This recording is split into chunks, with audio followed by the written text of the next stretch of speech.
Okey, bismillahirrahmanirrahim. Assalamualaikum dan salam sejahtera. Pada kali ini saya akan menerangkan mengenai satu institusi pendidikan di mana institusi pendidikan ini telah menjadi pencetus kepada salah satu kelompok golongan nasionalisme. Okey, institusi pendidikan ini yang saya akan sentuh adalah Maktab Sultan Idris ataupun dipanggil sebagai SITC. Sebelum saya bermula, saya ingin menceritakan secara ringkas dulu SITC punya sejarah. Okey, sejarah SITC bermula ditubuhkan pada 29 November 1922 apabila Sultan Idris Training College for Malay Teachers dirasmikan oleh Sir W. George Maxwell, iaitu seorang ketua Setiausaha Negeri-Negeri Melayu pada ketika itu.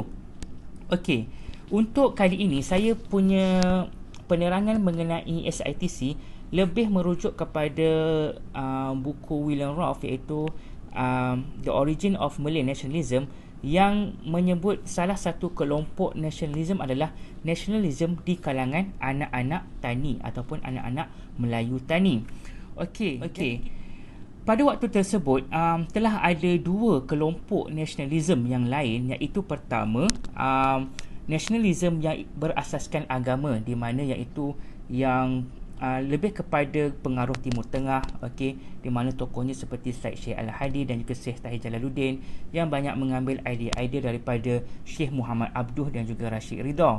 Yang kedua adalah nasionalisme Melayu yang dikatakan daripada kalangan golongan bangsawan yang masa itu diketuai oleh Datuk Onn Jaafar, okey, dan mereka popular dengan institusi pendidikan MCKK ataupun Maktab Melayu Kuala Kangsar, MCKK, okey. Tetapi untuk MCKK, walaupun MCKK adalah untuk orang Melayu, tetapi bukan semua orang Melayu boleh masuk MCKK, terutamanya di kalangan orang-orang biasa, iaitu anak-anak tani dan juga anak-anak nelayan.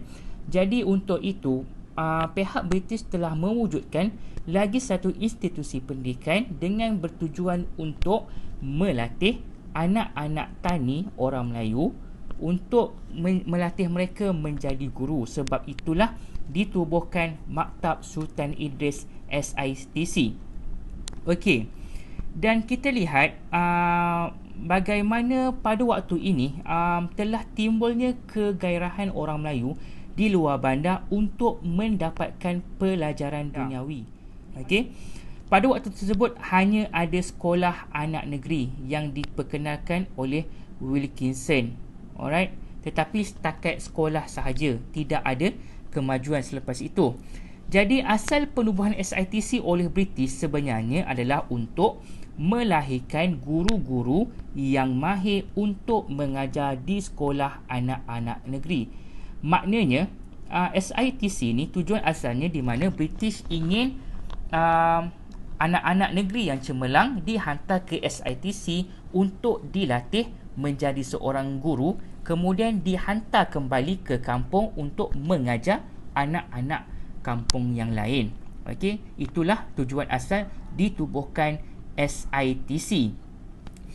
Okey, dan bagi Wilkinson juga dia mengatakan bahawa supaya anak petani ini dapat bersaing untuk mendapatkan pekerjaan setelah tamat sekolah, okey, dan Rolfe berpendapat bahawa Winstead kurang memberi perhatian terhadap intelektual orang Melayu pada waktu tersebut.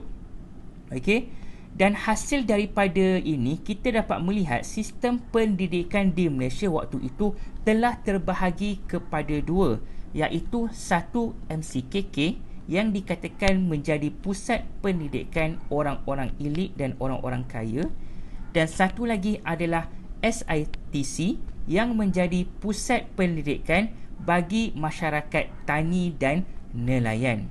Jadi untuk golongan masyarakat tani dan nelayan, jika mereka ingin melanjutkan pelajaran, mereka boleh masuk ke SITC yang telah dibina di Tanjung Malim, dan di situlah bermulanya Tanjung Malim menjadi pusat intelektual Melayu.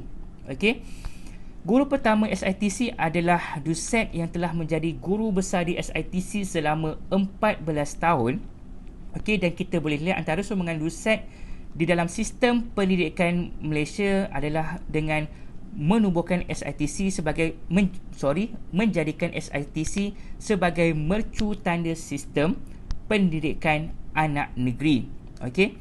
Dan selain mewujudkan institusi pendidikan, Dusek juga telah menubuhkan pejabat karang mengarang Melayu.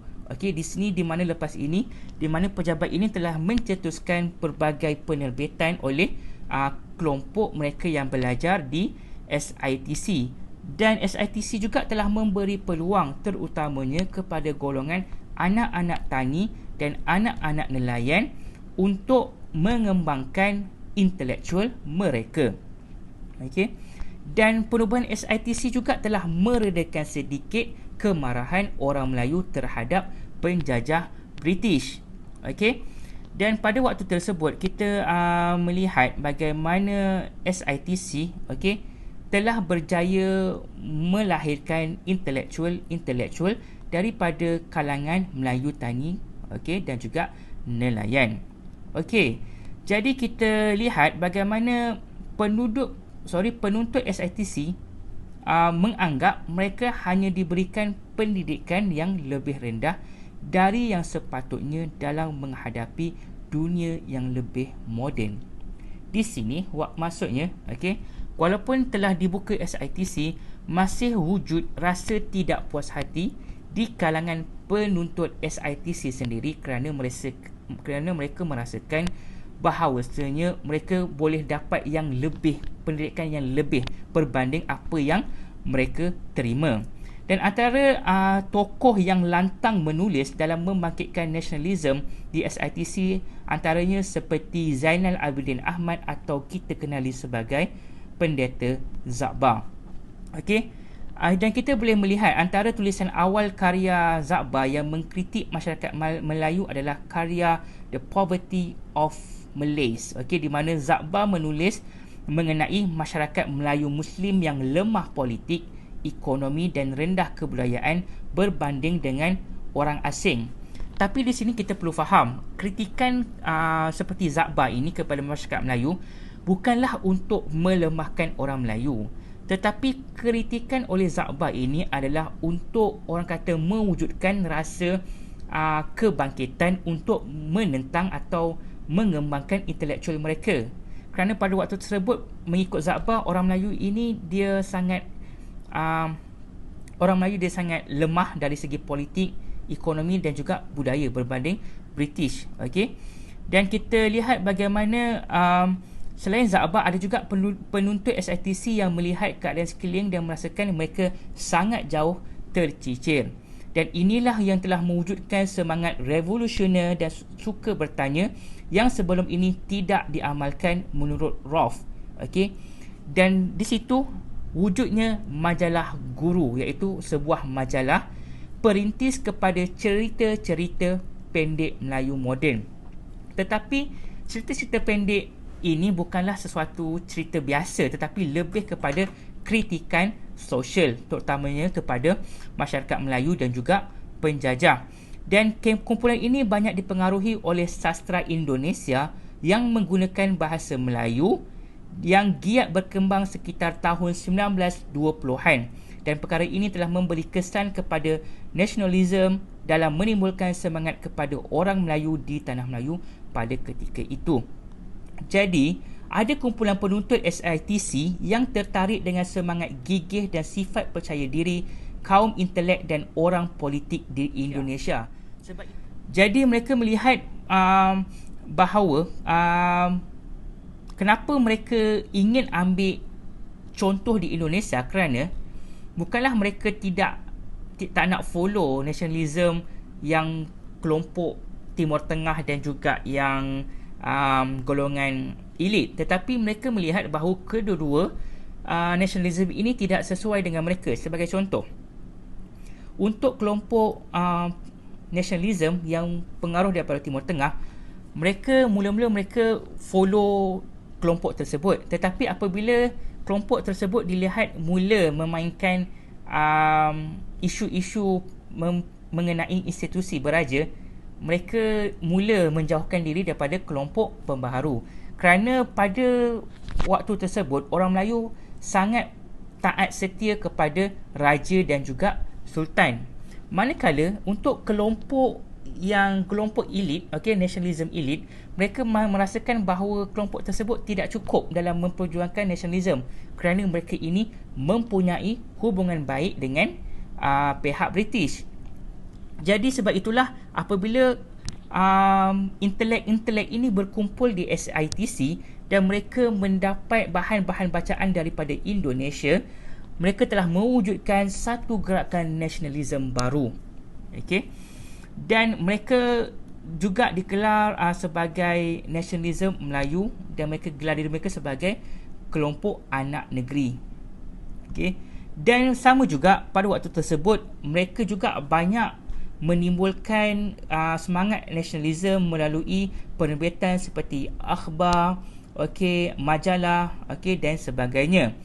Antara yang lain kita boleh lihat seperti akhbar majlis di mana kita melihat Rahim Kajai mula berminat dan bersungguh-sungguh dalam menaikkan semangat orang Melayu, dan akhbar majlis telah mula memperjuangkan nasionalisme yang berasaskan Melayu kerana mereka mengatakan bahawa dua nasionalisme sebelum ini tidak berasaskan Melayu. Mereka nak originality Melayu punya nationalism.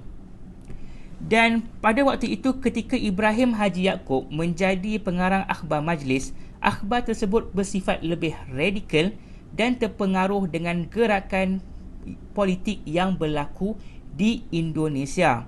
Dan malah menurut Roth, akhbar majlis telah dibeli oleh Kesatuan Melayu Muda KMM yang dibiayai oleh pihak Jepun untuk menyampaikan dakwah anti-Inggeris. Dan kita tahu Ibrahim Haji Yaakob adalah merupakan salah seorang figure dalam KMM sendiri.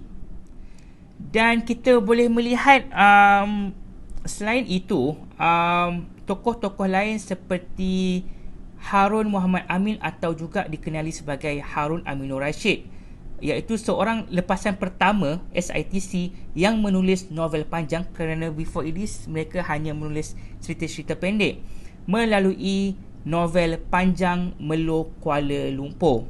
Okey.